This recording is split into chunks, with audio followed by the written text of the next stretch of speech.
आफ्नो जातको पनि रहेछ यहाँ लिम्बूको रहेछ हैन लिम्बूको केटीको यो चाहिँ भयो केटाको अर्को चाहिँ रहेछ गुरुङ रहेछ यो भयो केटाको यो चाहिँ केटी भएको है गुरुङ यहाँ लेखिदिएको कारणले गर्दा चाहिँ सजिलो भयो नभए चाहिँ म पनि चिन्दिनँ थिएँ अन्त यहाँ चाहिँ रहेछ बुझेको केटाको केटीको है यो चाहिँ हाम्रो तामाङको ड्रेस है अन्त यो रहेछ लेप्चाको ड्रेस हैन अझै एउटा यसमा नयाँ रहेछ यो थामी भन्ने चाहिँ मैले सुने यहाँनिर चाहिँ थामी भन्ने रहेछ यो चाहिँ मैले सुनेको पनि छुइनँ यो चाहिँ थामीको रहेछ है ड्रेस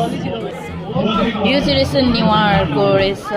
अन्त यहाँनिर चाहिँ यसरी नामहरू लेखिदिएको कारणले गर्दाखेरि चाहिँ सजिलो भयो क्या अनि यो पनि सुनेको छुइनँ यो चाहिँ रहेछ फर्स्ट भनेर लेखिरहेको छ यसको पनि मलाई थाहा छैन है थाहा थिएन बट छेत्रीहरू भन्दो रहेछ यहाँनिर थाहा भयो है अन्त यो रहेछ कामी भनेर उनीहरूको पनि ड्रेस रहेछ है अन्त अर्को चाहिँ रहेछ राईको यो चाहिँ राई